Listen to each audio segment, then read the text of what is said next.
Hey guys, tonight we're setting sail, not on a grand adventure, but on something a little more moldy. You're aboard a creaky pirate ship somewhere in the 1700s. The sails are full of wind, but your hopes? Not so much. You squint toward the horizon, hoping for golden beaches and hidden treasure. Instead, there's just open water, the smell of wet rope, and the constant squawk of a parrot who seems to be judging your life choices. You think you're ready. You've seen the movies, swashbuckling sword fights, glittering gold coins, maybe a daring escape or two. But the truth hits like the smell of the latrine on a hot day. The deck is slick with fish guts. The hammock you sleep in sags like your morale. And it turns out, pirate life mostly just involves waiting and chewing on old, hard biscuits. You hear the cook shout something about breakfast. He's got 3 teeth and a wooden spoon that smells vaguely of boiled leather. He hands you a slab of dried pork so salty it crunches, and a hunk of bread that could double as a weapon. You gnaw it slowly. Each bite is a battle. There's no fruit, no vegetables, just this never-ending parade of salt and starch. So, before you get comfortable, take a moment to like the video and subscribe, but only if you genuinely enjoy what I do here. And hey, drop your location and local time in the comments below. I love seeing where in the world you're listening from. Now, dim the lights, maybe turn on a fan for that soft background hum, and let's ease into tonight's journey together. You trudge below deck after your meal, belly full of sodium and regret. Someone's seasick again. Second day in a row. The smell reaches you before the sound does. You hold your breath and climb past them, ignoring the bucket that's seen better days. There's not much to do. You try scrimshaw, carving little pictures into bone, but it's hard when your hands are raw from rope burn. You've already heard every story the old guys tell. Some of them aren't even stories, just long descriptions of how someone once caught a fish this big. Others are weirder. One guy swears he saw a flying fish take a man's hat. You remember the first week, when everyone was still excited. The air was full of anticipation. There was singing, even dancing. One guy juggled apples, which, yes, you now realize, might have been your only shot at vitamin C. Nobody dances anymore. The apples are gone. The juggler is suspiciously quiet. You go up to the main deck to get some air. The sun blazes down. There's no shade except what the sails give you. Your shirt sticks to your back. A barrel rolls past your foot. You nudge it aside and stare at the endless ocean. There's nothing out there. Just blue. And more blue.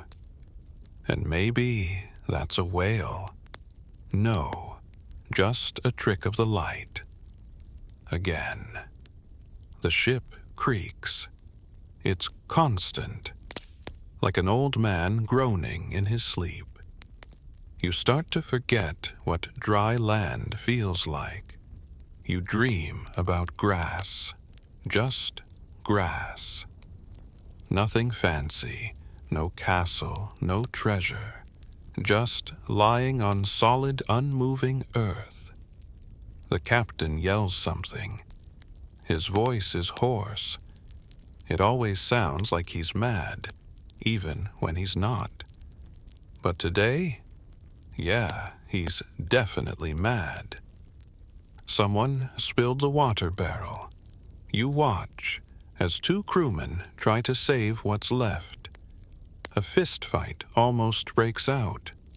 Someone gets elbowed. Someone else laughs, and it sounds unhinged. You slink away. You don't need that kind of energy. Below deck again, it's darker. You light a stub of candle. It smells like tallow and desperation. You write a little in your journal, not because you're sentimental, but because it helps keep your mind from unraveling. You write, "Day, the parrot ate my soap," which is mostly true. The thing nobody told you. Being a pirate mostly involves not dying. You dodge splinters, infections, and the crushing boredom. You dream about citrus. You'd sell your soul for an orange. Heck, you'd kiss a sea witch's toe for a lemon. Historians still argue whether the British Navy figured out that citrus helped before or after they forced barrels of lime juice on their sailors. Either way, no limes here. And then there's the banana cargo. Oh, yes. 3 weeks ago, you picked up a few crates. Bananas, already half browned. Now they're fermenting into something otherworldly. You open a hatch, and the smell hits like a physical punch. You retch. Someone behind you claps like it's entertainment. You close the hatch and swear never to open it again. Night falls. You try to sleep, but your hammock sways too hard. The guy beside you snores like a foghorn. Someone above is dragging something that thumps. Maybe a barrel, maybe a dead rat. You pull your coat tighter and imagine home. But even the memory of your own bed is fading. You wonder if you'll ever walk straight again.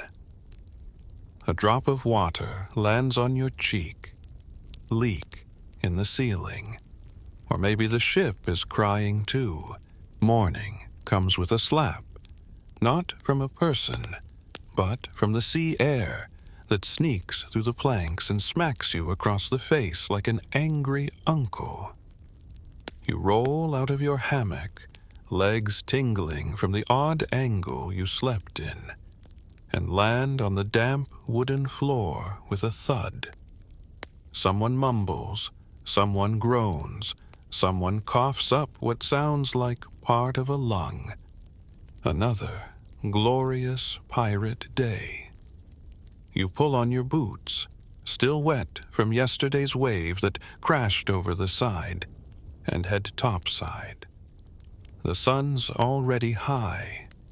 It doesn't care that you barely slept. The rigging creaks above, and you see two lads already climbing up like spider monkeys, trying to fix a torn sail. You remember being that fast once. Or maybe you just pretended to be. Today, you're on rope duty. That means coiling, hauling, and burning your hands on fibers rougher than your captain's beard. You tug, pull, secure, repeat.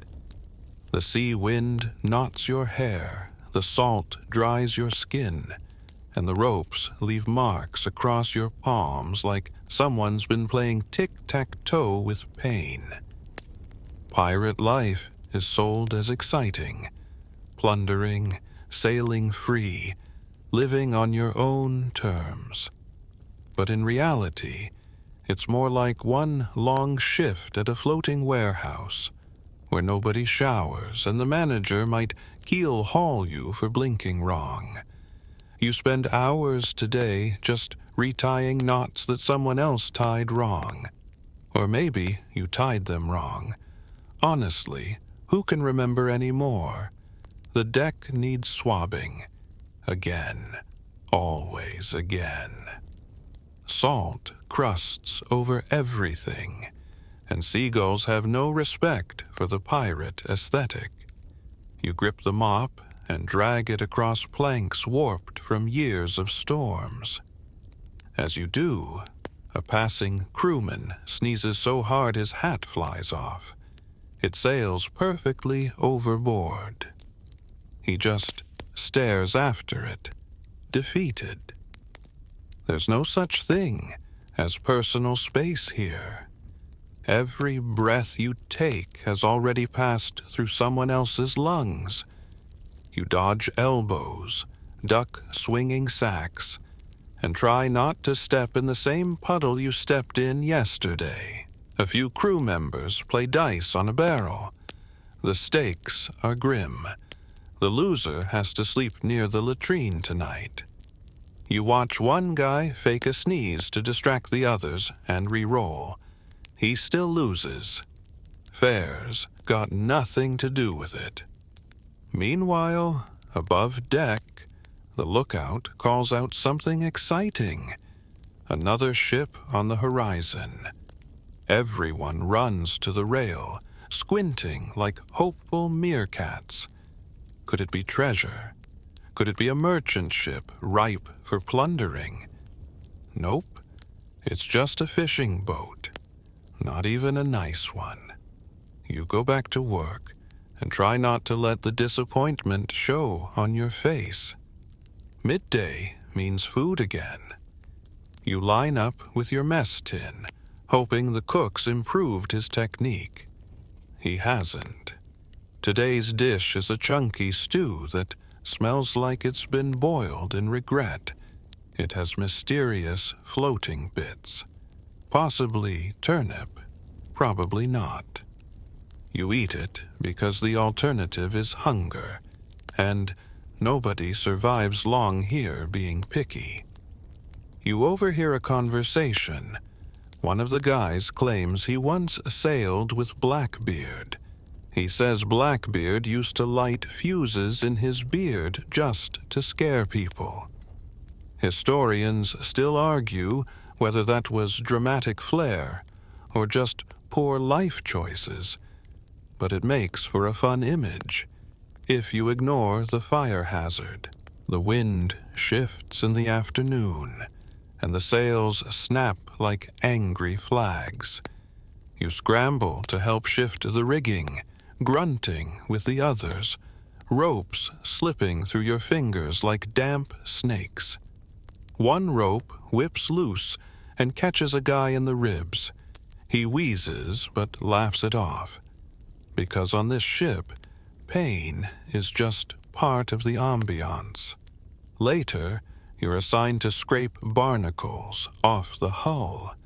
This involves leaning over the side of the ship with a tool that looks like a giant butter knife and praying you don't fall in.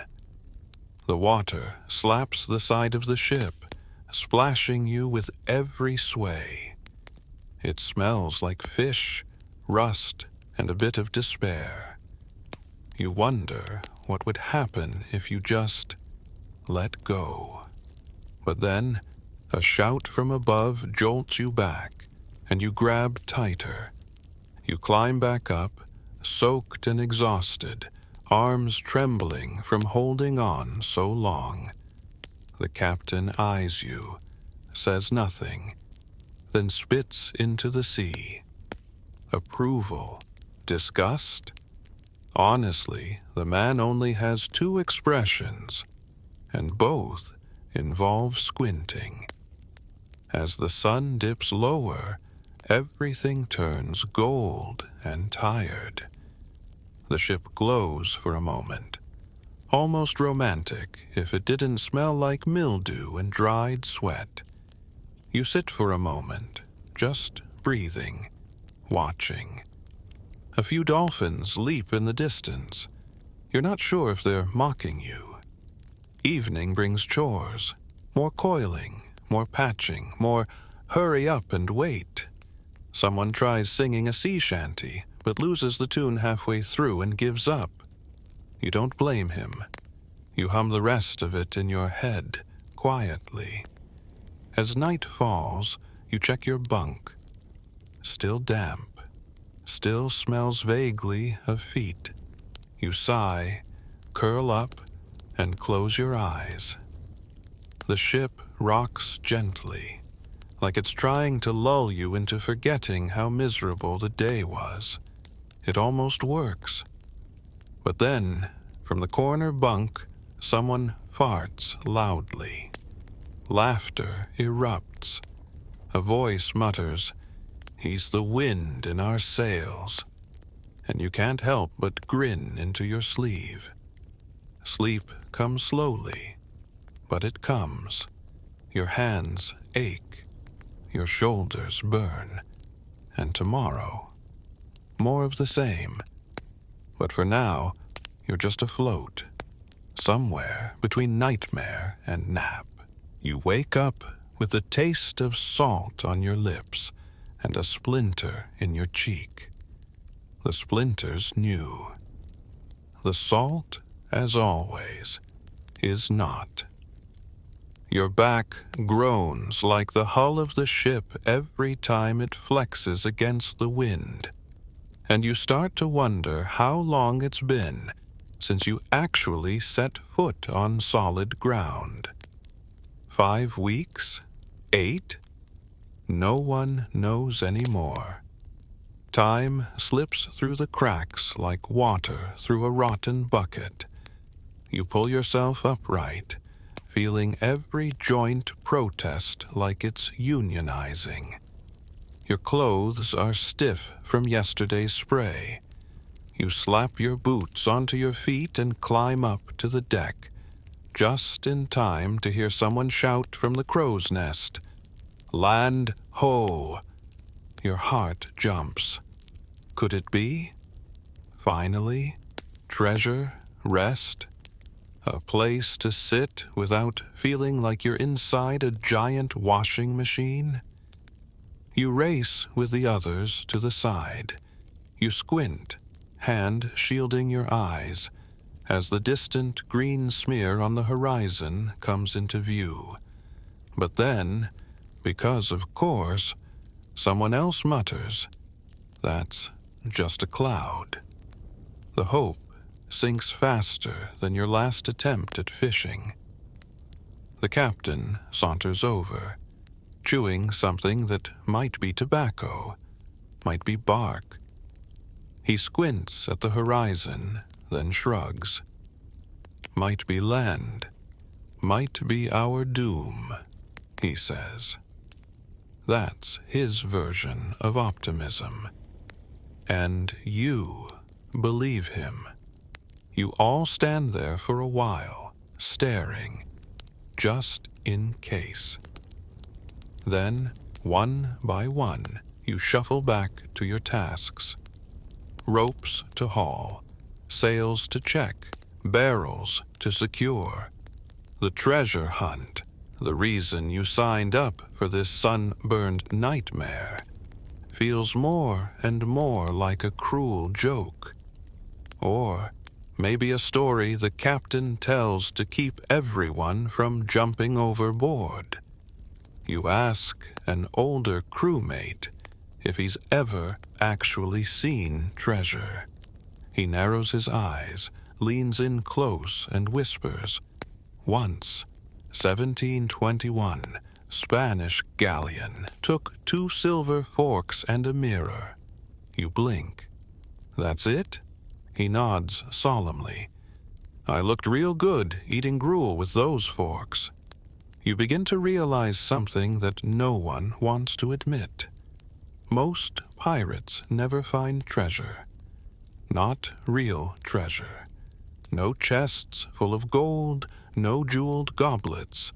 Just whatever they can grab from terrified merchants. Rum, cloth, maybe a chicken. You once got excited over a barrel of raisins. That was a good day. And then there are the maps. Oh, the maps. Every few weeks, someone swears they've got a lead. A cousin's friend's ex-captain buried treasure near Barbados, or maybe Tortuga, or possibly Madagascar.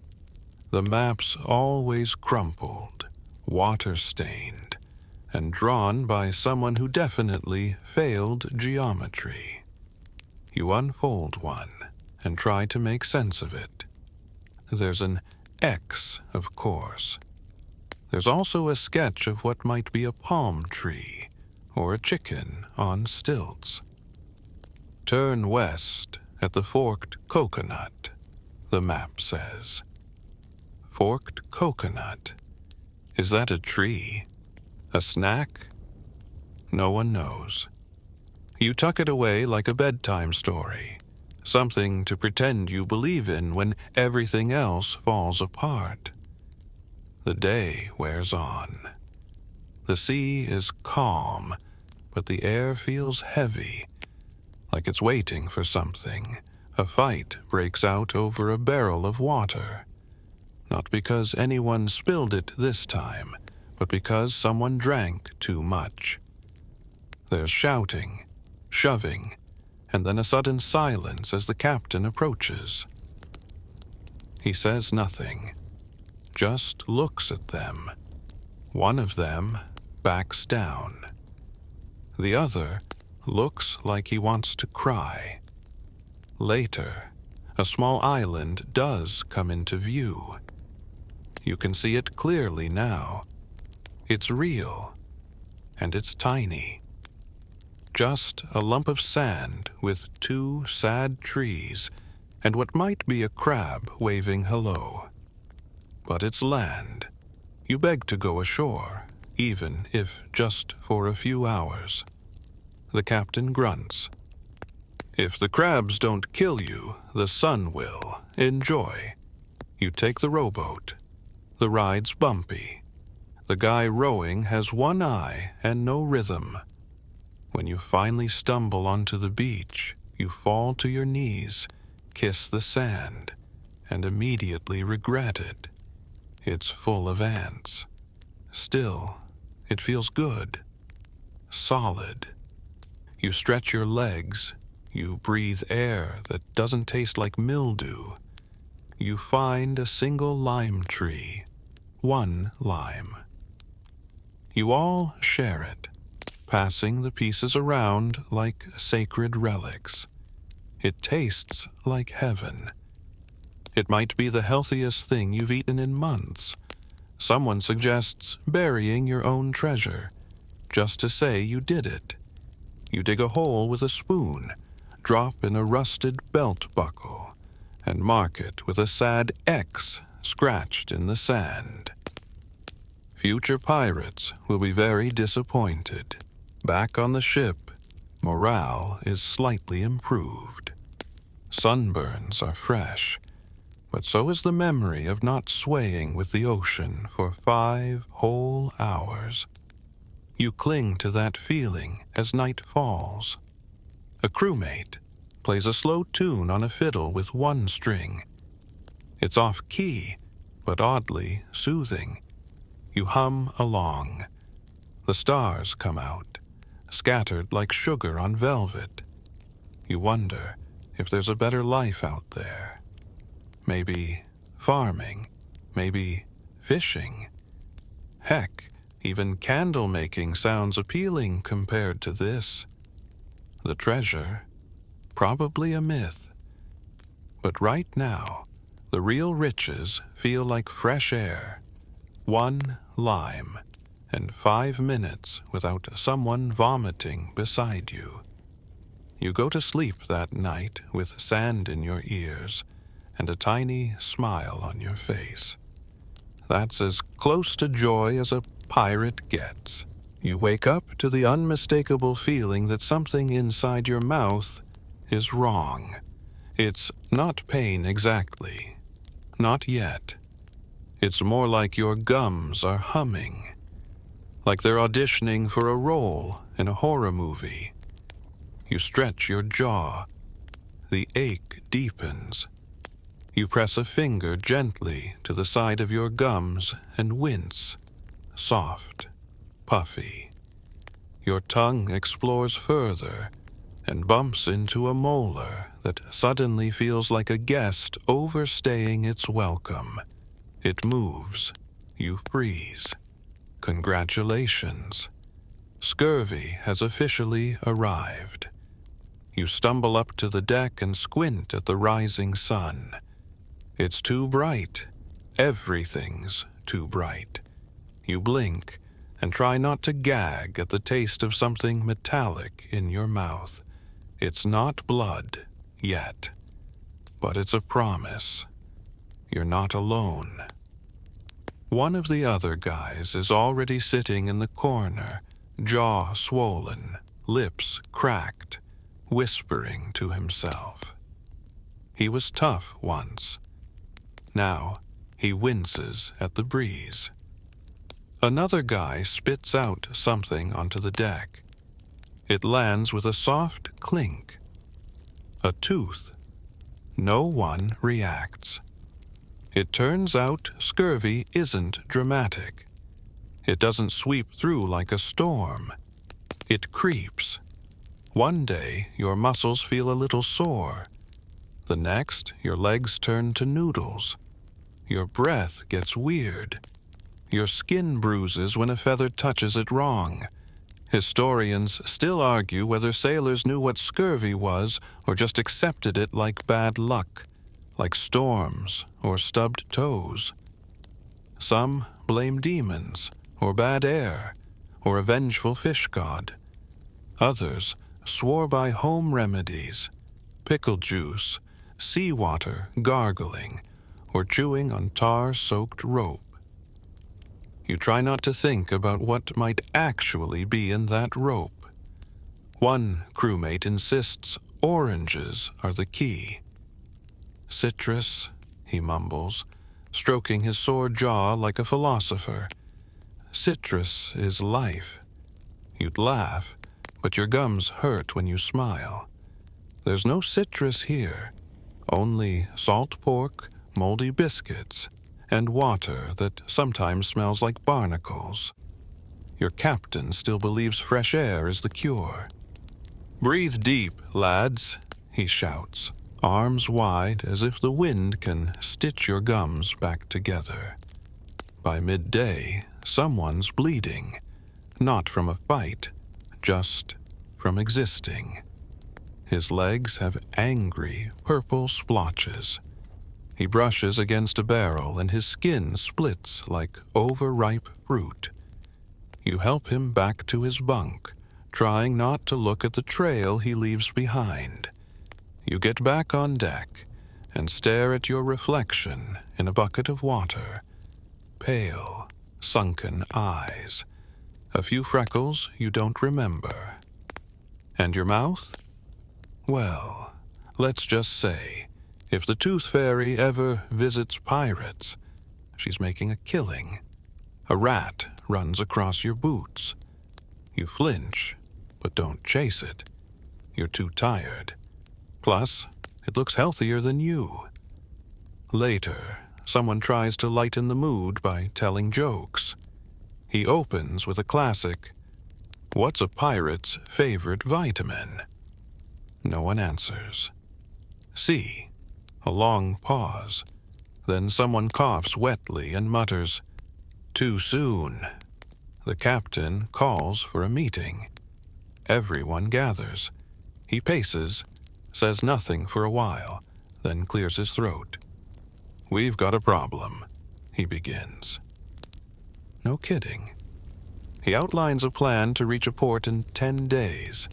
There may be citrus, or at least onions, maybe even vegetables, which now sound like fairy tale food. You feel a flicker of hope. Then he adds, assuming no storms, no mutinies, and no sea monsters. The crew murmurs. Someone whispers, "That's 3 assumptions too many." You're sent back to work. But your hands shake now. Your knees lock. You try to coil a rope and drop it twice. You pretend the wind caught it. No one believes you. By evening, the deck smells like old socks and faint panic. The guy who lost his tooth earlier, he's asleep now. His breath whistles through the gap. You watch him for signs he's still breathing. You count 7 seconds between each inhale. Night falls, and the stars blur. Not from clouds, just your own dizziness. You think about fruit again. You dream about lemons the size of cannonballs. You chew one and wake up biting your own pillow. Tomorrow might be worse. Probably will be. But tonight, you curl up in your hammock, mouth aching, heartbeat slow, and try to imagine you're somewhere else. Somewhere with grass, with soup, with teeth. The morning greets you like an insult, hot, sticky, and way too loud. You pry yourself from your hammock with a groan, already dreading what's waiting in the galley. Your stomach is growling, but it's not picky anymore. You'd eat anything at this point. Almost. You shuffle into the food line with the rest of the undead-looking crew. The cook, shirtless and glistening with sweat, stands over a boiling pot. He doesn't look up, just ladles something gray and chunky into your bowl. It sloshes like wet cement. The smell hits you mid-blink. Salt pork. Again. There's no mystery left in the pirate diet. You've seen every possible permutation of hardtack, salted meat, and pickled something. Some days it's a stew. Other days it's meat slapped onto old bread. If you're lucky, there's maggots, extra protein, they say. You don't even flinch anymore. You just scrape them off or crunch through them, depending on how dead inside you feel that day. You sit down with your bowl. Across from you, a crewmate pokes at his food like it might wake up and bite back. He pulls a piece of pork to the surface, nearly translucent, shiny with grease. He stares at it like it owes him money. "This used to be my favorite," he mutters. You nod sympathetically, then watch as he picks up the hunk and casually throws it overboard. A seagull catches it mid-air and drops dead 30 seconds later. You chew slowly, teeth aching, jaw stiff. You try not to bite into the soft part of your gums. They're starting to bleed again. The cook once swore that a clove of garlic in the stew would cure your scurvy. Turns out, it just makes your breath stink worse. And you still lose teeth. You remember reading somewhere that the British Navy started giving their sailors lime juice around the mid-1700s to prevent scurvy. Historians still argue whether pirates ever did the same. You're pretty sure your captain thinks citrus is a myth invented by spoiled merchants. After breakfast, it's back to work. The deck is hot enough to fry something. If you had anything to fry, you haul water barrels. Some are cracked. The water tastes like wood and fish. You drink anyway. You're starting to crave anything fresh, even a single blade of grass. One of the younger lads collapses mid-shift. He was fine yesterday, or as fine as anyone can be with purple gums and no eyebrows. You help drag him to the shade, fanning him with a ragged piece of sailcloth. "Salt pork," someone says. "It's killing us." "No," another replies. "It's not killing us. It's just not helping." He smiles. He's missing 5 teeth, and his lips are cracked like old leather. There are no doctors here, just that guy with the hook who claims he once stitched a wound with horsehair. He offers to check on the collapsed kid, then walks off and forgets about it 5 minutes later.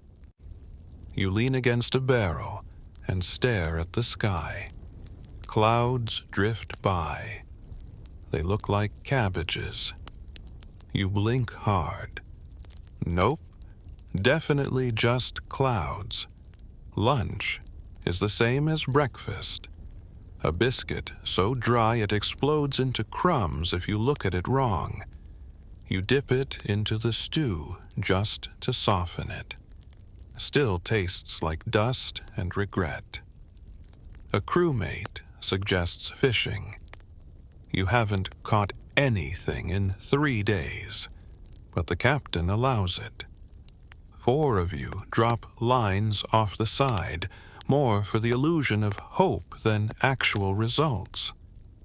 One guy swears he saw a mango once in Jamaica. He talks about it like a lost lover. "It was juicy," he whispers, eyes glazed. You all just sit there, imagining fruit like it's forbidden treasure. Dinner is surprise, salt pork again. The cook has added seasoning this time, which turns out to be wood ash and maybe some dried seaweed. The flavor profile is chewy sadness with a hint of burnt shoe. You find yourself chewing slower, not for taste, but to give your jaw a break. One tooth wiggles. You stop mid-bite, heart sinking. You tuck the meat away and pretend you're full. As night falls, someone offers a toast with a rusty tin mug of water. To the pigs that gave their lives and ruined ours. There's a ripple of laughter. Someone starts coughing uncontrollably halfway through and leaves to lie down. In the dark, you lie awake, belly full of salted sludge, mouth aching, throat dry. You dream about tomatoes, not gold, not fame, just a tomato, still warm from the sun, bursting with juice. You wake up halfway through the night to the sound of someone vomiting over the side. You're not sure if it's food poisoning or just the sea playing another cruel joke. You roll over, wishing just once for a breakfast that doesn't come from a barrel. You don't even need a feast, just a single bite of something that doesn't come with parasites. You wake up with a strange feeling, hope, a soft, fluttery thing in your chest. Probably a mistake. You shake it off like a flea and roll out of your hammock, stepping carefully over a crewmate, still snoring like a dying accordion. The ship is quiet, too quiet. You climb to the deck and immediately understand why. The captain is yelling, not full volume, vein-bulging yelling. This is worse, low, deliberate yelling, the kind that makes people stand straighter and suddenly remember how to tie knots properly. You hear words like discipline and loyalty and keel haul, which you previously thought was more of a pirate-themed expression than an actual threat. Apparently not. Someone's in trouble. Word spreads fast. It's Jory. the red-haired guy with a twitchy eye and a knack for dice. Apparently, he was caught hoarding something under his bunk. Everyone assumes gold or maybe food. It's neither. Turns out, he's been hiding a tiny lemon. A lemon, no bigger than a fist. Wrinkled, old, clearly smuggled from a port weeks ago. The crew crowds around like it's a glowing orb. You feel your mouth water instantly. Your gums tingle. Jory swears he was saving it for a special occasion. The captain isn't impressed. There's a heated argument. You're close enough to see Jory's lip quiver. He doesn't offer to share it.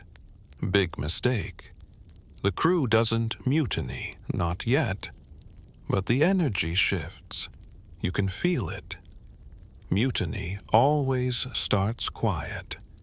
Not with swords, but with whispers. You hear them all day, under breaths, behind barrels, over games of dice.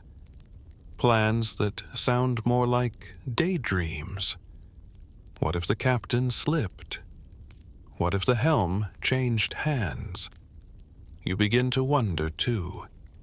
The captain's not invincible. He's old, cranky, and starting to confuse starboard with port. He also eats alone, which no pirate does unless they're either very powerful or very paranoid. You and a few others discuss options. Not seriously, of course. Just theoretical. One guy says he's got a sock filled with coins. Weighted, he says, giving it a little swing. Could do damage. Another has 2 spoons sharpened into points. This is your rebellion. Socks and spoons? You laugh, but not loud enough for the captain to hear.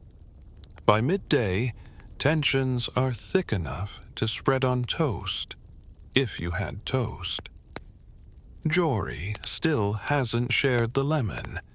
He's moved it, probably sleeping with it tucked into his waistband. He's grown paranoid, like a man guarding a cursed artifact. The cook, strangely, is taking sides. You hear him mutter, "I'd have shared it. With rum, like a gentleman." He hasn't even shaved in weeks. Not that it matters. None of you look presentable. You're all scabbed, sore, and 2 rashes away from being unrecognizable. You try focusing on your tasks. Today, it's sail duty. The canvas is torn. Again. You work with a needle so dull it might as well be a twig, patching things up while the ship rocks with slow, menacing creaks. The ocean is calm, but your stomach isn't. Below deck, the whispers get louder. Jory gets jumpier. Someone hides his hammock. Someone else draws a lemon on the wall with charcoal. Passive aggression, pirate style. The captain starts locking his quarters. That's new. You hear the sound of a pistol being loaded in there, or maybe just a drawer closing. You imagine the lemon in Jory's hand, then in the captain's. That night, someone tries to steal it.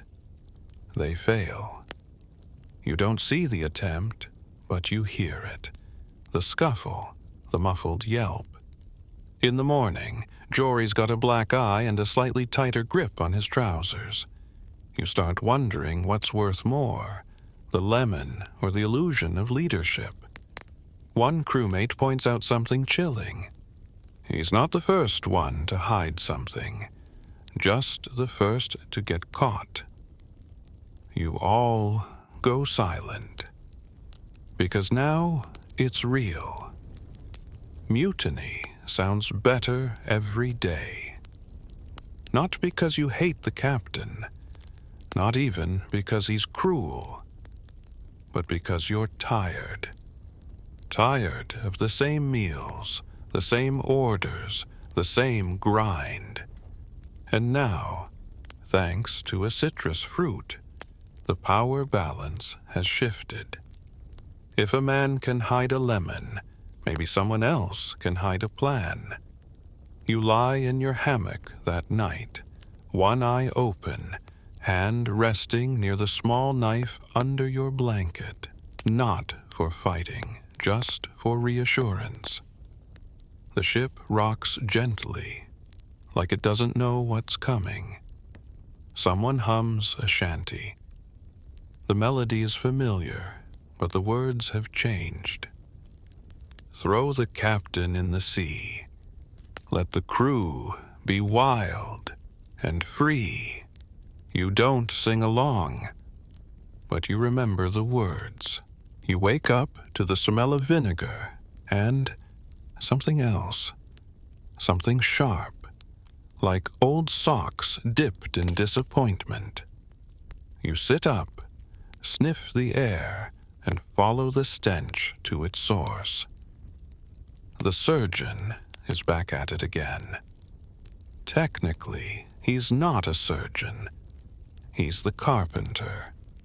But he owns the only saw on board and claims to have once read a medical pamphlet, upside down, in a thunderstorm. Close enough for pirate standards. He's treating a crewmate who has what looks like a festering bite on his calf. Could be a rat, could be a crab, could be the devil himself. Either way, it's swollen and purple, and smells like last week's fish stew. The carpenter, let's call him Doc, pours vinegar over the wound and hums a sea shanty off-key.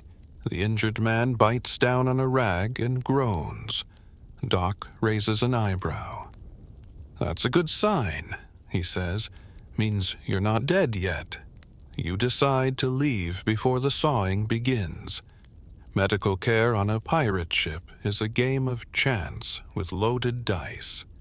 There's no sterilization, no pain meds, unless you count rum, and no real concept of infection control. Got a fever? Drink seawater. Got a toothache? Yell into the wind. Got a broken arm? Splint it with a spoon and hope for the best. There's a guy on board who swears he cured his scurvy by rubbing lemon oil on his belly. You'd try it, but no one has lemon oil, or lemons, or even oil. One crewmate once suggested chewing garlic and shouting positive affirmations. He's missing 3 fingers now, but insists it worked for the scurvy. The fringe remedies don't stop there. You overhear one guy swearing by eel eyes boiled in seawater. Another believes in goat blood, though no one's sure where he expects to find a goat on this ship. One of the older sailors claims you can stave off disease by never sleeping in the same hammock twice. He now rotates between 7, and somehow smells worse than anyone else on board. You try your best to stay healthy, but it's a losing battle. Your knees ache when you stand. Your back cracks when you bend. And your gums? Well, let's just say the tooth fairy could retire early if she were following you around. At midday, a crewman slices his palm open on a rusty hook. He goes to Doc. Doc takes one look and mutters, "Might need to come off." The guy blinks. The hand? Doc shrugs. Easier than stitches. You back away slowly. Historians still argue whether pirate ships had any formal medical roles, or if they just handed the saw to whoever wasn't currently vomiting. Some ships did have real doctors, but they were expensive often drunk, and always miserable. Yours? Yours has Doc and his best friend, a bottle of vinegar that's starting to look suspiciously cloudy. Later, in the afternoon, you get a splinter, a long, angry thing that slides under your thumbnail. You hiss and search for a clean rag. There are none. You use your sleeve instead, which is barely cleaner but slightly less crusty. Doc offers help. You decline with a speed you didn't know you still had. The guy with the leg bite is now lying on deck, leg elevated on a bucket, groaning softly. He's been given the only real luxury on board, the shade. You almost envy him. Someone else complains about a lump on his neck. Doc pokes it with a fork, declares it mysterious, and walks away. That's the end of the consultation. You gather with a few others later, comparing injuries like it's a morbid game of bingo. Gum abscess, cracked ribs, oozing elbow. One guy says he's fine, completely healthy. Everyone immediately steps away from him, clearly cursed. As the sun begins to set, Doc starts boiling what he calls medicine tea. It smells like rotting bark and feet. He offers it to the crew in dented cups. You sip cautiously. It's warm and bitter, and might just be seawater with burnt herbs. Still, something about it feels comforting, not because it works, but because it tries.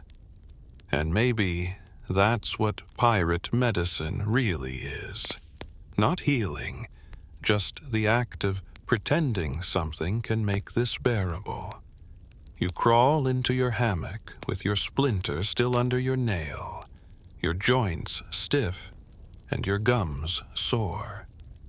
Someone nearby coughs so hard their hammock swings violently. Another mutters prayers in a language you don't recognize. Doc walks past, holding his vinegar jug like a sacred relic. "Yell if you start oozing," he says. "You hope you won't. But if you do, well, at least you'll get the bucket." You wake up to something crawling on your foot. You jolt upright, hammock swinging dangerously, and kick wildly until whatever it was scurries off into the shadows. Probably a rat. Could have been a crab. There was that one time a small octopus somehow ended up below deck. The memory sends a chill up your spine. You swat your leg just to make sure it's not still clinging. You sit there for a moment, breathing slowly, trying to remember what fresh air smells like. Then you remember. You don't. Not anymore. All you know is the scent of wet rope, old boots, and unwashed armpits. You pull on your shirt, which smells like it died a month ago, and no one told it. Topside, the sun is already high, and the deck is alive with the usual chaos. You join in, scrubbing, hauling, checking rigging. Each task mechanical, each motion deeply familiar. Your hands are blistered in all the usual places. Your muscles ache with the same dull throb. And your body, it's starting to crumble. It's not just the scurvy now. It's something else. A deep fatigue in your bones. A slow unraveling. You scratch your arm absent-mindedly and notice the skin is dry, scaly even. Tiny sores have appeared on your shins, like angry little punctuation marks on a sentence you're not done writing. A guy nearby lets out a yelp. He's found a wart. It wasn't there yesterday. It's massive, discolored. He pokes it with a stick and it oozes. He doesn't even flinch anymore. You're all becoming swamp creatures. Hygiene is a joke. There's no soap. You once tried scrubbing with sand, which just left you raw and bleeding. There's a bucket for washing, but it smells like it's been used more for mopping up fish guts than anything human-related. You've lost the will to clean behind your ears. Heck, you're not sure you have ears anymore. They're just salt-encrusted nubs at this point. There's talk of lice going around again. Someone's been scratching like he's got fleas, and another guy has started sleeping with his head in a sack to keep the bugs out. You try not to think about it, but when you lie down at night, you feel things, crawling things. You tell yourself it's your imagination. It's definitely not. You've also stopped removing your boots. You're scared to see what your feet look like. You remember hearing about something called trench foot. You don't know the medical specifics, but if the smell wafting up from your socks is anything to go by, you're halfway there. And there's the rat bites. You've seen 3 crew members with small circular wounds on their ankles. They say it's nothing. One of them tried tying a scrap of cloth around it and declaring himself healed. Another smeared lamp oil on it, swearing it stings the evil out. That guy now limps and insists the rats are planning something. You believe him a little. The cook still claims hygiene is overrated. He has a system. If it don't stink worse than me dinner, it's clean enough. You've seen him lick a spoon, wipe it on his pants, then use it to stir a barrel of stew. You pretended not to notice. Historians still argue whether pirates had any routine for cleanliness, or if they just relied on ocean spray and denial. Judging by your current condition, it's clearly the latter. Someone finds mold growing on the inner wall near the hammocks. It's green, furry, and vaguely shaped like a map of South America. There's a brief debate about whether it might actually be a map. The desperation is real. You pass the time by plucking at your clothes. The stitching is coming loose. Your shirt is more whole than fabric. Your socks have developed windows. You look like a scarecrow that lost a fight with the wind. At one point, you catch your reflection in a bucket. You stare. You're not you anymore.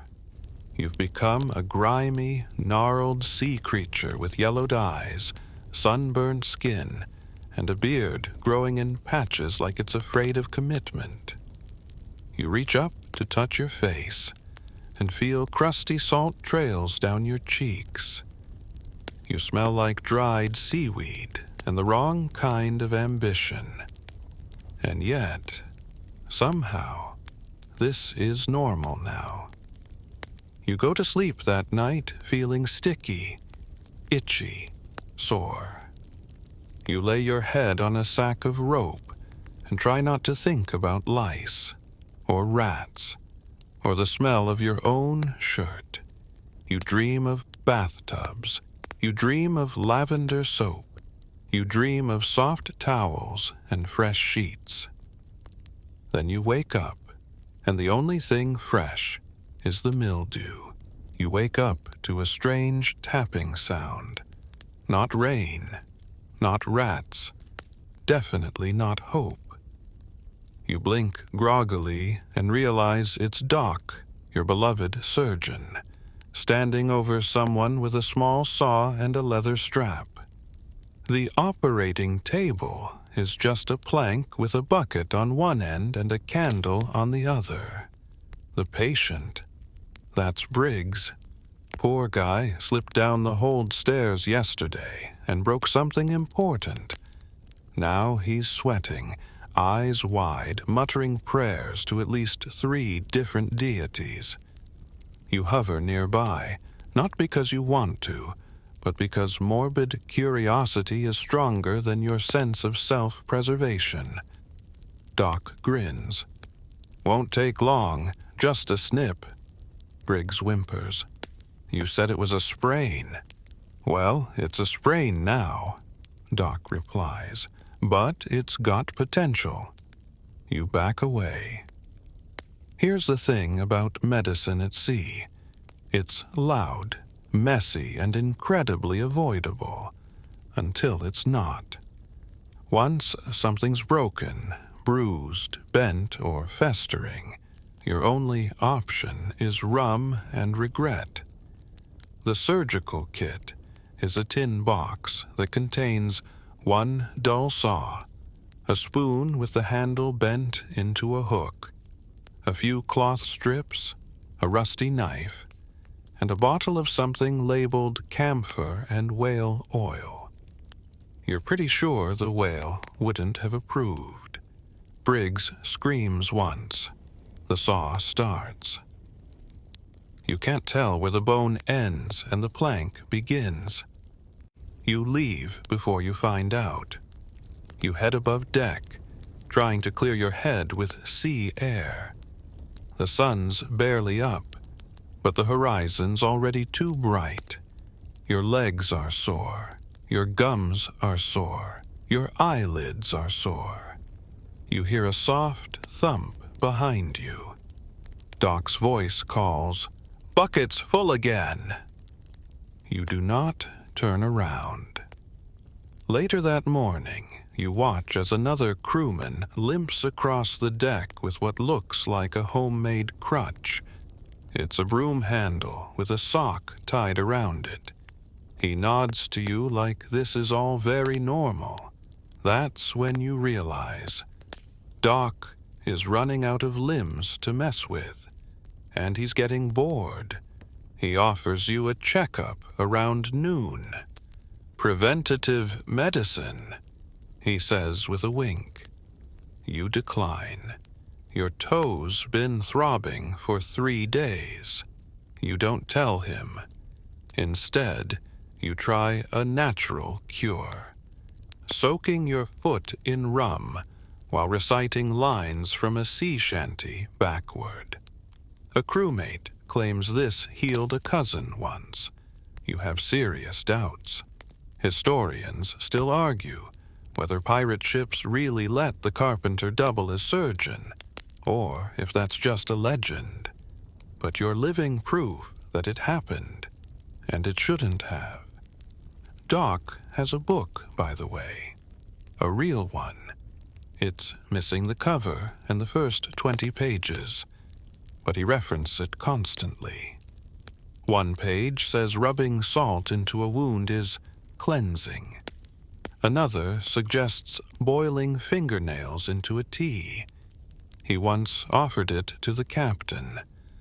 The captain now drinks alone. One particularly scrawny sailor has a cough that sounds like a cannon misfiring. It's wet, rattling, and refuses to go away. You've all started calling him Wheezy. He doesn't even mind. You think it's because he can't hear you anymore. Later, you hear Doc talking to himself. "Might try leeches," he says, stroking his chin. "Or was that for ghosts?" You hide in the storage hold until nightfall. Someone gets a splinter the size of a matchstick. He tries to yank it out himself using the tip of a fish hook, and 2 bad ideas. It gets infected within hours. Doc wraps it in seaweed. You're pretty sure the seaweed was still moving. There's a growing sense of doom surrounding any injury now. Step on a nail. You may never walk again. Burn your hand on a lantern. You'll be lucky if it doesn't get amputated. One poor soul cut his lip on a spoon and now refuses to eat with anything that isn't a torn piece of driftwood. You decide the safest strategy is to sit still and never move again. Except, of course, you can't. Because today, the sails ripped again, and the pulley jammed, and the anchor line is tangled like an angry octopus had a bad day. You haul ropes, climb masts, and try not to die, all while pretending you don't feel that sharp pain in your side. That night, Doc wanders by with a bottle in hand and a dreamy look on his face. Ever wonder what your insides look like? He muses aloud. You roll over in your hammock and face the wall. You don't want to know. You really don't want to know. You wake to the smell of nothing, and that's not a relief. It's a warning. Pirate ships are supposed to reek. Salt, sweat, mildew, old pork, maybe a bit of gunpowder if it's a good day. But now the air is quiet, still, and your nose twitches with the unsettling realization that the usual symphony of stink is off. You sit up. The hammocks around you sway gently, but they're emptier now. Not empty, exactly, but quiet. Too quiet. You count the snorers, fewer than usual. You climb to the deck with dread rising in your chest. The sky is gray, the sea is calm, and the ship, normally bustling with curses and clanking, feels like it's drifting through fog. Then you see it. A bundle wrapped in sailcloth. Two men standing by the rail, heads low. One of them holds a rope. The other is saying something in a hushed, uncertain voice. The kind of voice people use when they're not used to praying, but feel like they probably should. They push the bundle overboard. It hits the water with a plop. Another one gone. No cannon shot, no salute. Just a splash and a second of silence. Then, back to work. Like always. That makes 5 this week. Maybe 6. Historians still argue whether some of these losses were due to scurvy, infection, or just the sheer psychological collapse of spending too long floating on hopelessness. On this ship, it all blends together. You scan the deck. Faces look paler. Shoulders slump lower. You realize with a small shudder that the crew is shrinking like a rotting apple, wrinkling and drying out by the day. You're losing people, slowly, quietly, sometimes in their hammocks, sometimes mid-task, like old Curtis who just sat down during sail repair and never got back up. They say he had a smile on his face. You're not sure if that's comforting or terrifying. The mood on the ship is changing. It's not just the silence, it's the math. You're starting to calculate things. How many barrels of water are left? How many meals can still be scraped together? How many hammocks are still occupied? How many feet you hear hitting the deck each morning? How many people it takes to sail this cursed thing back to shore, if it comes to that. There's a moment today when you see a rat run across the bow, and nobody flinches. It pauses, sniffs, then disappears into the shadows. You watch it go, envious of its energy. There's another death that night. He was one of the quieter ones. Barely talked, laughed like he didn't trust his own voice. You find him curled up, pale and still. His face is peaceful. You wonder what he dreamed of at the end. The crew gathers. Someone says a few words. It's short, respectful, emotionless. He's gone in less than a minute. You start wondering who's next. A guy with a nasty cough won't stop wheezing. Another's bleeding from the gums so bad he ties a rag around his jaw just to hide it. One of the young ones keeps fainting.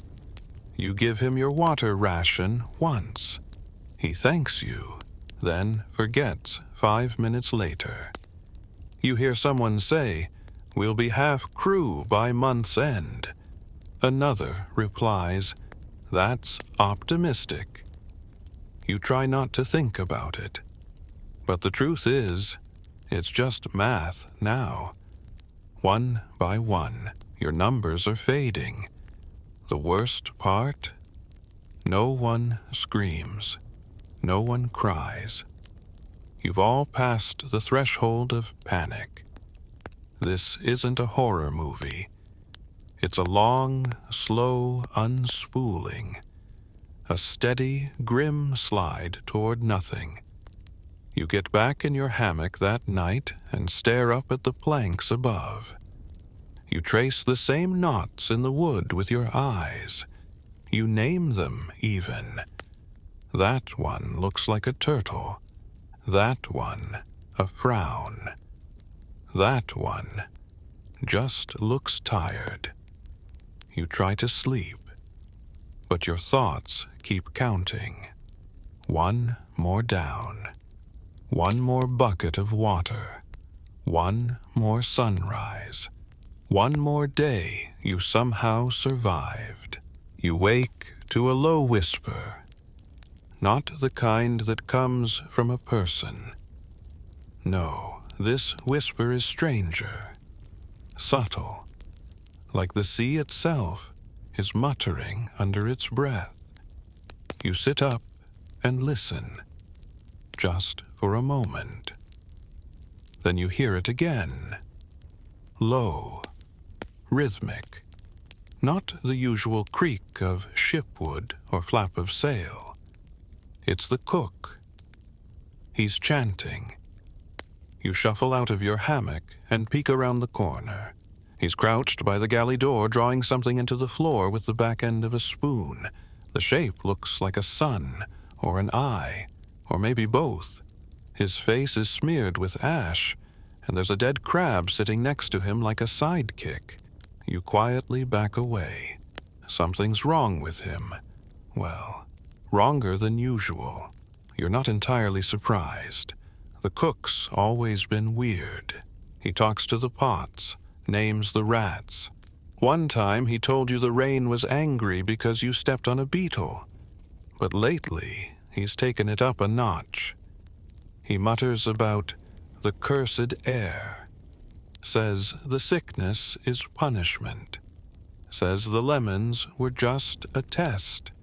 Yesterday, he offered someone a drink made from boiled rope, crushed pepper, and fish oil. Said it would scare the evil out. It definitely scared everyone else. This morning, he's gone full witch doctor. He carries a pouch now. No one knows what's in it. He waves it over people like a blessing or a warning. It smells like dried herbs and mystery.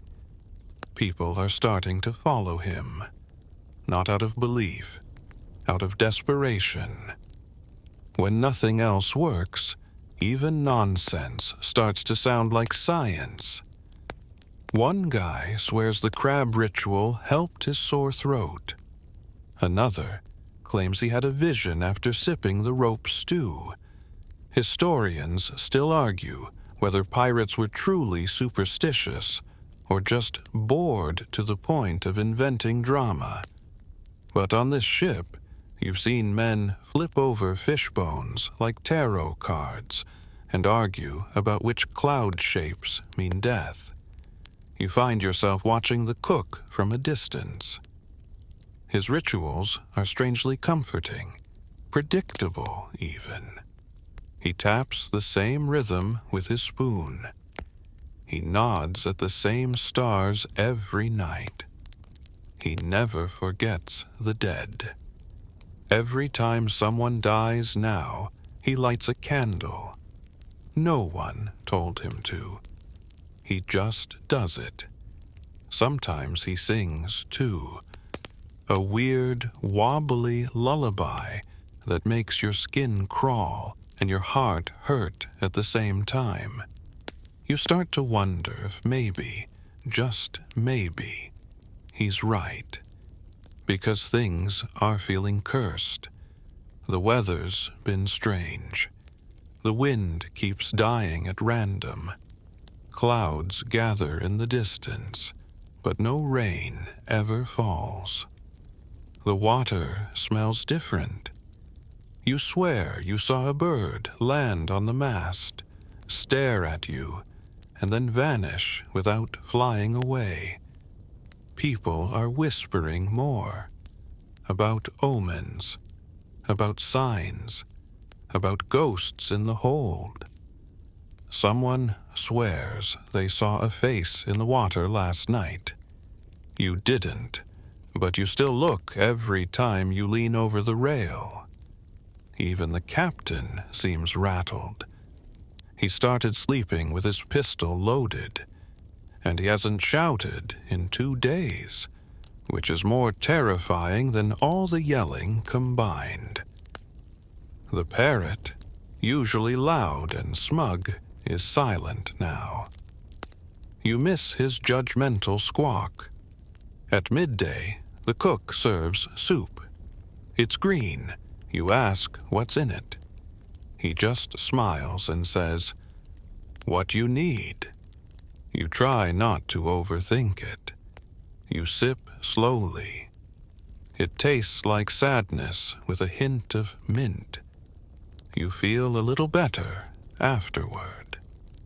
That evening, a few crew members gather around the cook as he burns dried seaweed and chants about protection. You join them, not because you believe, but because it beats lying alone in a hammock, wondering if your lungs are next. He gives you a pebble. "Keep this in your pocket," he says. "It confuses the spirits." You thank him. You don't believe him, but you keep the pebble anyway, just in case. That night, someone tries to throw the crab overboard. The cook finds it and gently places it back in its little dish near the galley. "He watches for us," he says, petting it like a dog. No one argues anymore. You fall asleep with the pebble under your pillow and a faint scent of burnt seaweed in the air. Somewhere nearby, the cook hums his eerie lullaby. The sound drifts through the dark like smoke, wrapping the hammocks in something that almost feels like peace. Almost. You wake up because the air has stopped moving. No breeze, no rustle, just stillness. You climb to the deck and feel it immediately, like the whole world hit pause. The sails hang limp. The ocean is glass, not the poetic, glittery kind, the terrifying kind, motionless, vast, like the sea forgot how to breathe. You squint toward the horizon, land, real land, close enough to see the shape of trees and the soft rise of a hill, so close you could swear you smell leaves. You glance around. Everyone sees it. There are gasps, shouts, wild pointing.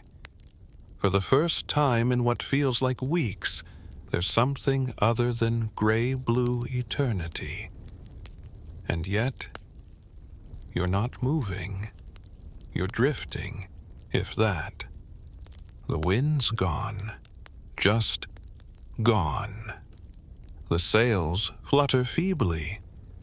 The water swirls lazily beneath the hull, but the ship refuses to budge. You're stuck. A mile, maybe less, from salvation. Someone jokes that the land is fake, painted on the sky to mock you. Another says it's cursed. A few begin whispering about island spirits and false shores. You tell yourself they're just dehydrated. You spend the morning pretending to work, but really, you're just watching the shoreline, imagining fruit, shade, solid ground. You hear someone mutter, "I'd swim there." A pause. We all might have to, but no one actually does, because the water's calm, but also terrifying. You can see to the bottom in places. Nothing moves. No fish, no bubbles. Just a silent, endless pit below you. At lunch, the food barely gets touched.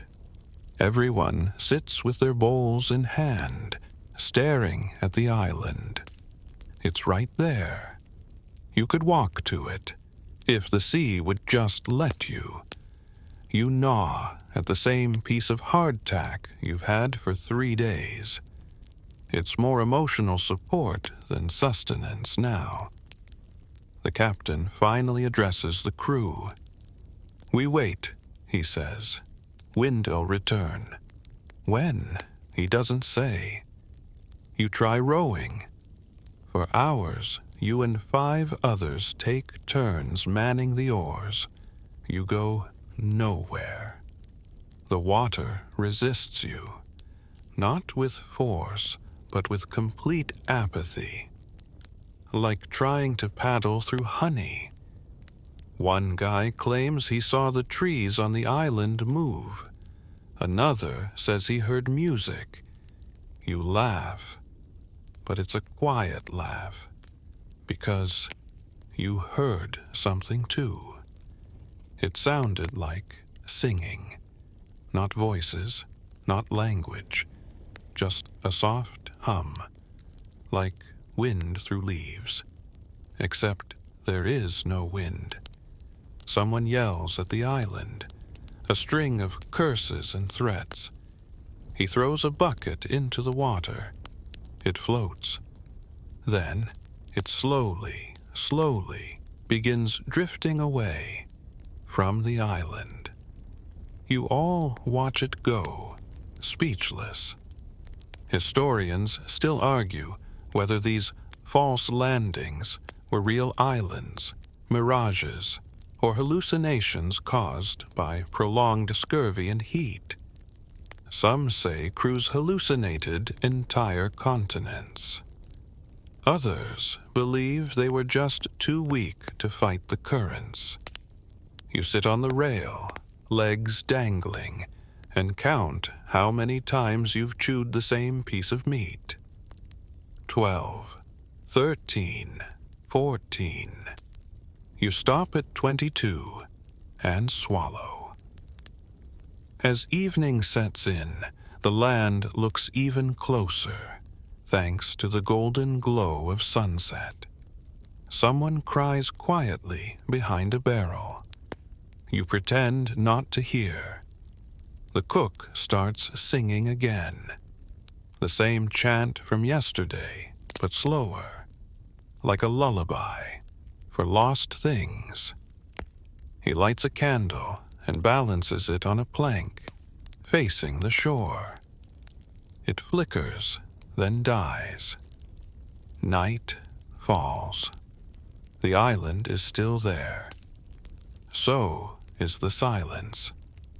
You lie in your hammock, listening, not to the waves, because there are none, not to the wind, because it's still holding its breath. You listen for that sound again, that distant hum, and then, just as your eyes begin to close, you feel it. A single breeze, soft, warm, and the sails begin to stir. The wind returns like it forgot something, not in a gust, not with drama, but with a shy, creeping push. The sails twitch, the ropes creak, and slowly, so slowly, the ship begins to move. You feel it in your knees before your mind believes it. That subtle shift, that forward glide, like the sea has finally decided to play nice. The island drifts closer. You're all too stunned to cheer, just standing there, blinking at each other, barely daring to hope. It's been days, no, weeks, since the ship wanted to go anywhere. And now, it's like someone whispered "go" into the mast and it listened. The cook says it's the crab spirit. You don't even argue. But just as soon as the joy rises, the sky begins to turn. Not all at once. Not a thunderclap. It starts with a shift in light. The gold of early morning turns dull. Then comes a cloud. Then another. Then the pressure, heavy, like a hand on your chest. A low rumble sounds in the distance. The wind picks up. But now it's mean. It howls across the deck like it's angry at having been ignored for so long. The sails flap, hard and frantic. A rope whips free and nearly takes someone's ear off. Everyone scrambles, shouts, grabs. You're caught in it. Rain begins to spit, then lash. Buckets tip, barrels roll. The deck becomes a slippery, shrieking mess of bodies and rigging. And the island, gone. Swallowed by fog and foam. You curse loudly. So does everyone else. Even the captain lets one fly as he grabs the helm and yells something unintelligible over the wind. The storm isn't the worst you've seen, but it's bad enough. Waves smash against the hull, tossing you left, right, up, down. You cling to the rail like it owes you money. Somewhere nearby, a crewmate throws up into the wind and ends up baptizing himself instead. The parrot reappears, screaming absolute nonsense. Someone gets slammed by a swinging beam and crumples. Another slips and nearly flies overboard, saved only by grabbing a bucket handle with one hand and pure panic with the other. You try to make it below deck, but the stairs are a waterfall. A wave punches you in the chest and hurls you backwards. You land on your tailbone and lose all your breath at once. You lie there, blinking at the sky, trying to remember your mother's voice. You finally crawl to safety. The hold is dark and chaotic. People muttering, praying, some holding hands with people they normally wouldn't even pass the salt to. The ship groans deep, like it's trying to speak through the storm, and you think, just for a moment, this is it. Not treasure, not glory, just water, wood, and the slow churn of doom. Historians still argue whether pirates were more afraid of storms or of starving. Both kill slowly, in their own special way. But in the end, drowning is at least efficient. The storm doesn't last all night, but it feels like it does. When the wind finally sighs and the sky lightens, you're soaked, shaking, and half convinced you dreamed the whole thing. You crawl back up to the deck, and there it is, the island, again. You blink at it, stare, then laugh. It's smaller than you remember, barely a bump on the horizon, but it's real. You ask the captain if he still plans to land. He nods. If we make it. You laugh again, because he says it like the storm wasn't the worst part. The worst part is still coming. By midday, the sea is calmer, but everyone's shaken. You count the crew. You count again. Someone's missing. A guy named Dren. No one's sure when he vanished. The cook lights a candle for him. The wax melts in a puddle on the deck. The sails are torn again. Half the barrels are floating in the lower hold. Your socks haven't been dry in 5 days, and yet, somehow, there's movement. Forward. Steady. You think about the land, about fruit, about touching anything that isn't wood or cloth, or a human who smells like despair. You close your eyes and whisper to the sea, "Just let us reach it this time." The sea doesn't answer, but it doesn't stop you either. You wake up before the sun rises, not because of any noise, not from hunger, but because your knees hurt so badly. They yank you straight out of sleep like a rude waiter pulling the tablecloth off before dessert. You swing your legs out of the hammock and feel it immediately. Your muscles have officially staged a rebellion. Your joints creak. Your skin feels tight, tender. Your back pops like a string of firecrackers when you stand. You stretch, or at least you try to. It feels like your bones are tied together with wet rope. Welcome to the pirate diet. No fruit, no vegetables, no real protein. Just salt pork, stale bread, questionable water, and the occasional experimental soup that might double as a cleaning solvent. You're falling apart. Every joint aches. Your arms feel hollow. Your thighs cramp if you move too fast or too slow. Your skin bruises from leaning against the rail. Your hair has stopped growing in patches, and what's left is the texture of frayed rope. And your gums, let's just say they've now reached zombie movie extra level. You chew, slowly, cautiously. Each bite of hardtack feels like gambling with your dental future. You've stopped smiling, not because you're sad, though you are, but because it physically hurts.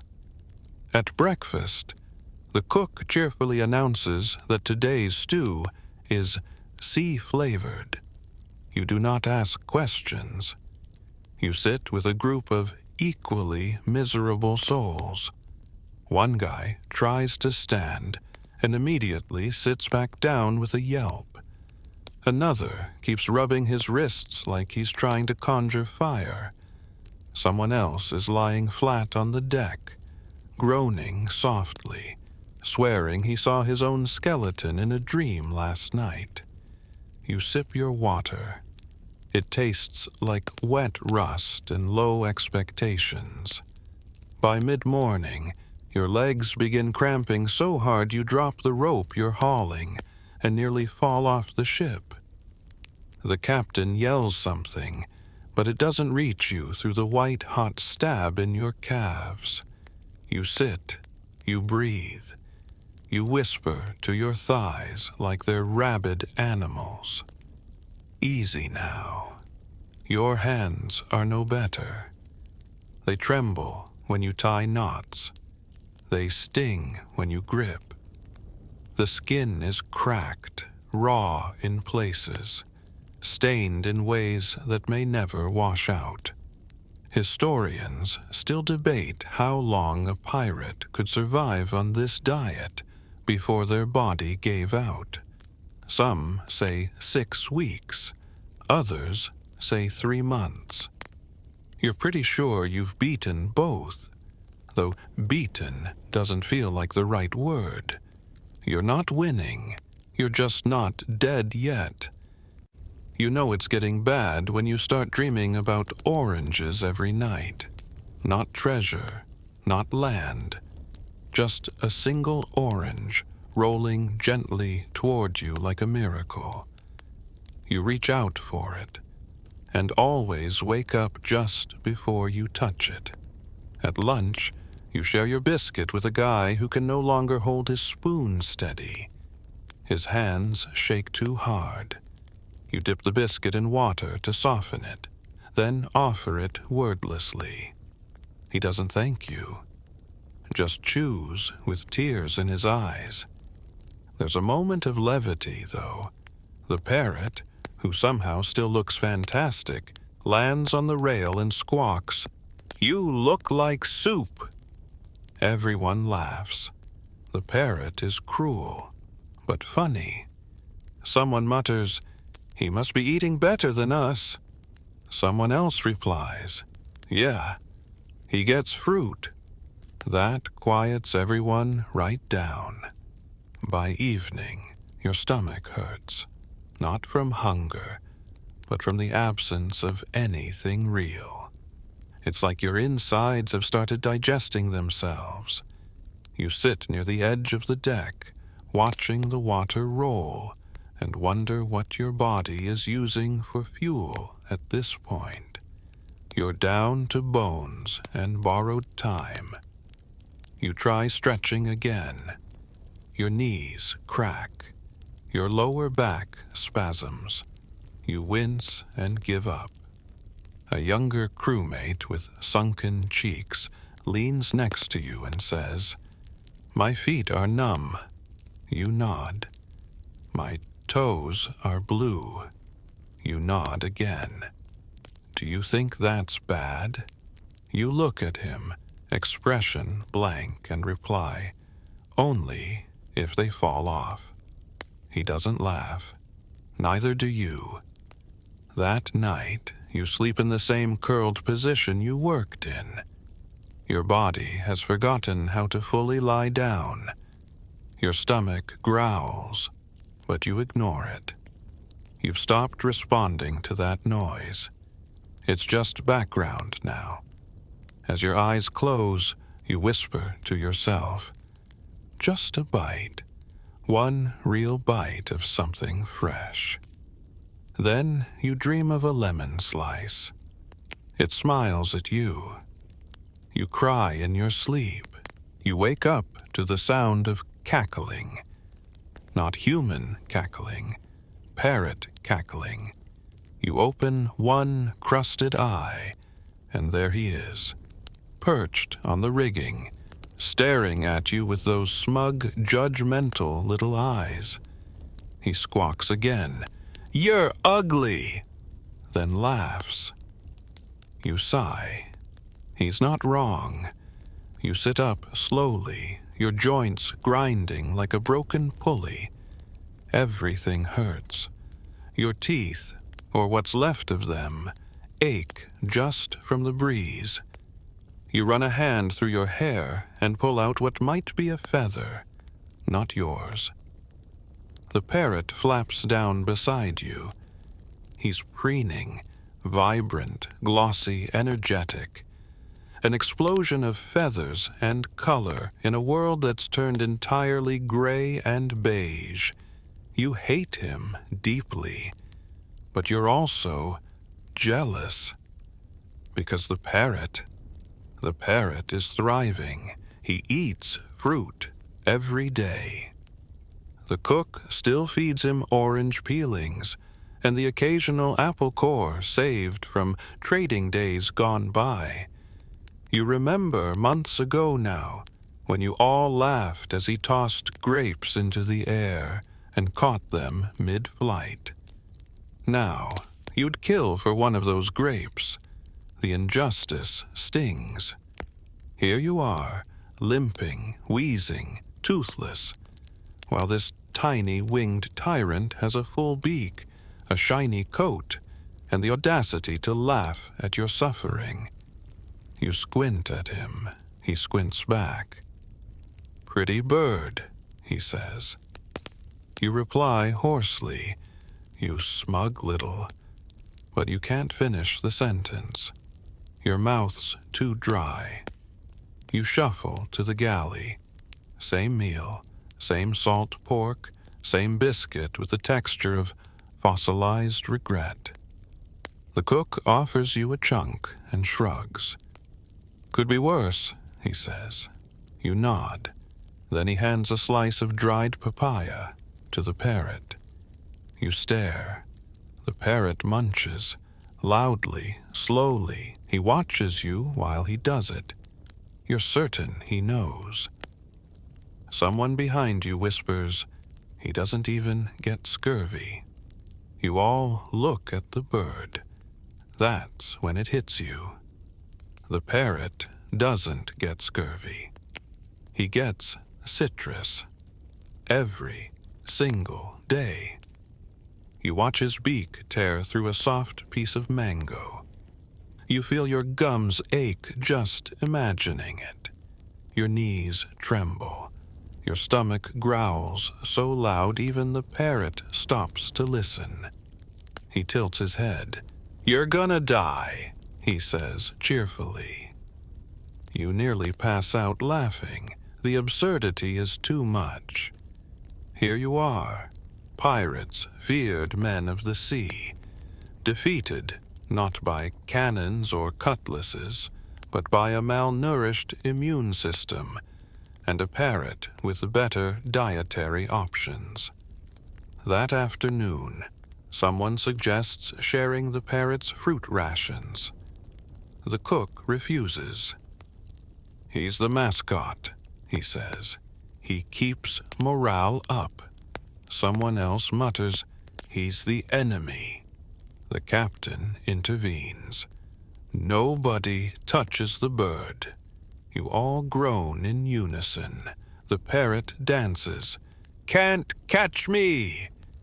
You try to ignore him, but it's hard, especially when you're biting into a piece of salted meat so dry it squeaks. And across from you, the bird delicately nibbles a slice of banana like royalty. Historians still argue whether pirates actually kept parrots, or if that's just a Hollywood invention. But you know, this bird is real, and he's living his best life.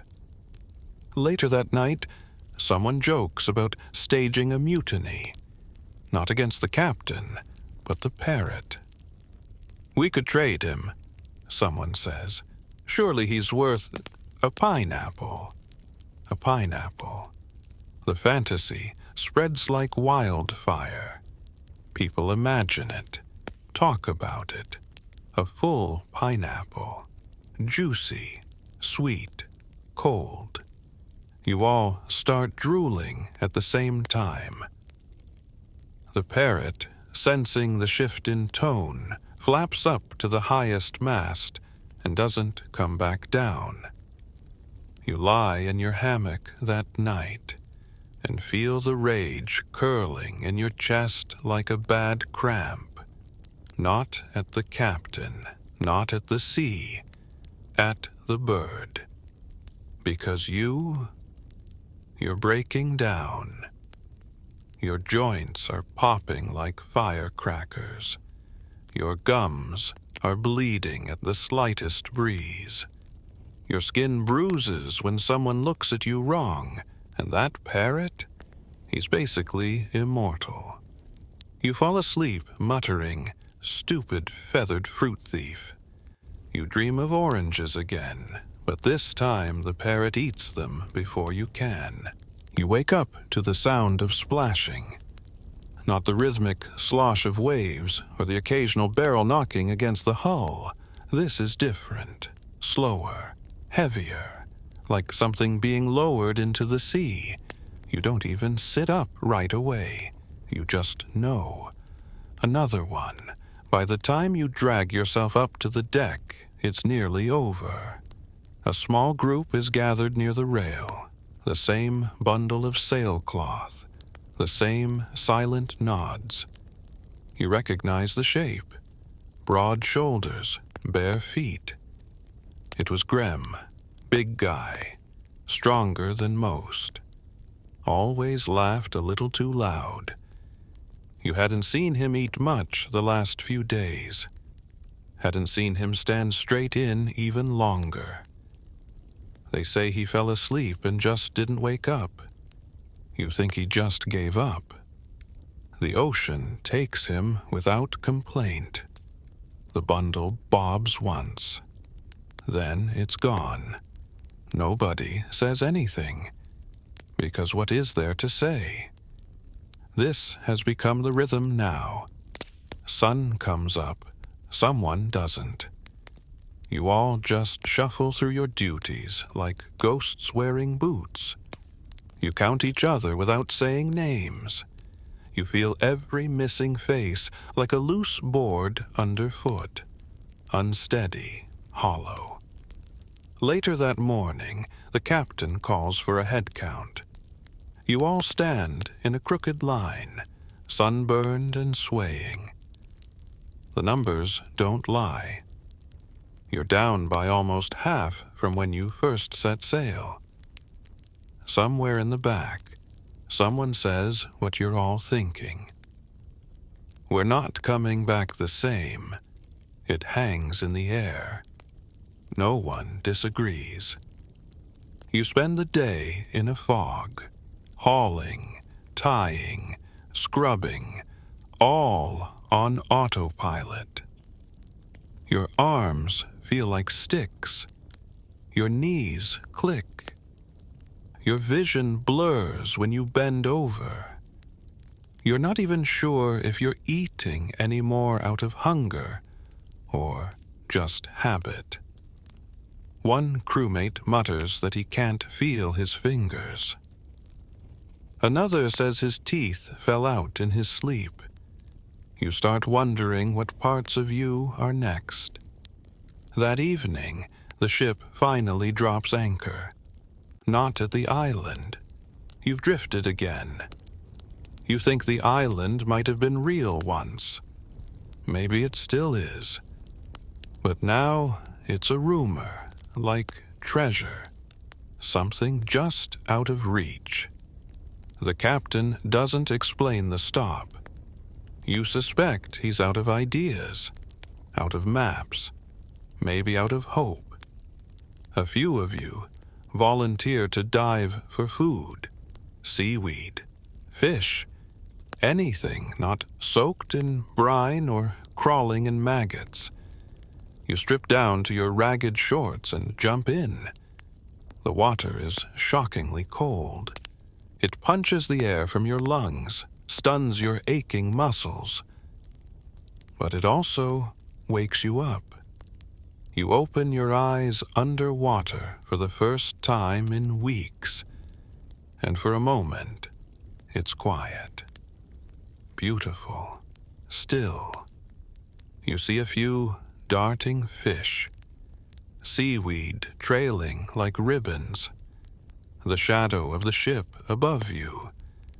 You almost stay there, but you kick back up and break the surface, gasping. You grab what you can. A few strands of seaweed, maybe an urchin. You're not even sure what's edible anymore. Everything is guesswork. Everything is desperation. Back on board, the cook dumps the seaweed into a pot without comment. He doesn't even spice it. He just boils it, mashes it, and calls it soup. You sip.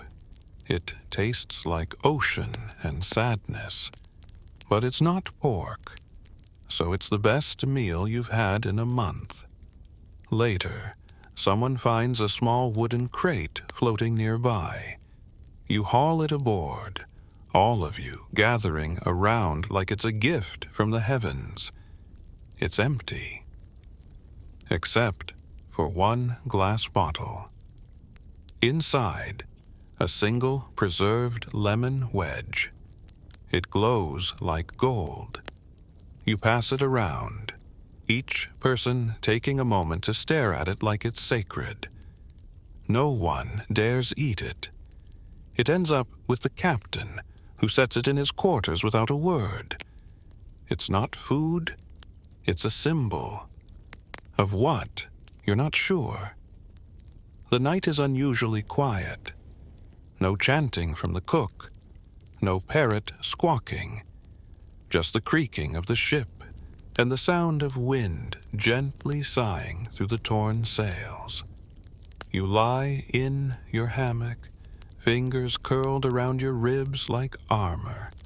Your stomach growls, but it feels far away now. You whisper Grem's name, not out of ritual, just so someone still says it. Then you close your eyes and float inside your own body, one limb at a time shutting down for the night. You're still here, barely, but you are. You wake up to the sound of gulls, real gulls, not hallucinations, not the parrot doing impressions. Actual squawking, feather-shedding gulls. Your eyes snap open. Your neck creaks as you sit up too fast. You scramble to the deck with the speed of someone who hasn't moved that fast in weeks, and nearly collapse from the effort. But then you see it. Land. And this time it's not a rumor, or a mirage, or a distant smear behind a fog curtain. It's there. Clear, solid, close. Trees, rocks, beach. A real shoreline. You can smell it. Damp earth, vegetation. Things that haven't been inside a barrel for 6 months. Everyone's gathered at the rails, silent. No one trusts it yet. The captain stares hard at the horizon, as if daring the land to vanish. It doesn't. The cook crosses himself with a spoon. The parrot says, "Told ya." And just like that, the anchor drops. Rowboats hit the water. You scramble down, heart thumping, not from excitement, but from exhaustion. Your legs barely work. Your arms are rubber. But your hands grip that oar like it's the last job you'll ever have. The waves slap against the boat, and you glide forward. Forward, the beach grows larger. You spot palm trees. Green, lush, real. The boat drags onto sand. You throw yourself off and kiss the ground without shame. The sand sticks to your face. You don't care. It's not wood. It's not salt pork. It's not disappointment. You made it, somehow. You wander into the trees with the others. Every step feels like walking through a memory. You touch bark. You stare at leaves. Someone cries at the sight of a coconut. Then, fruit. Low-hanging, bulbous, golden fruit. You don't even know what it is. You bite. Juice runs down your chin. Your gums scream, but you keep chewing. It tastes like life, like salvation, like revenge against the parrot. The cook finds a spring. You drink until your stomach cramps, then drink more. Someone collapses in a patch of moss and doesn't get back up for 3 hours, but they're smiling. You find a patch of sunlight and lie there. The sun feels warm instead of punishing. You stretch your fingers, your toes, your tired spine. It all hurts. It's all worth it. You hear laughter, not the brittle kind, not the desperate kind, real laughter, the sound of human beings being again. The captain takes off his boots and walks into the water. No one makes fun of him. You think he might cry. You think you might too. Later, you build a fire. The cook roasts something that looks like a pineapple, but crunches like a turnip. You eat it anyway. It's not salty. That's all you care about. The parrot watches from a tree, still smug. But now he shares a mango peel. Small victory. At night, you lie in the grass and stare at the stars. They're quieter here, less watchful. You breathe slowly, fully. You listen to the rustle of palm leaves and the faint whisper of a nearby stream. You're not healed. You're not whole. But you're not there anymore. You made it. Somehow, some way. You made it home. And now, with the ship behind you and the island wrapped around you like a soft blanket, your breath begins to slow. Your muscles, tired and worn, begin to melt into the earth.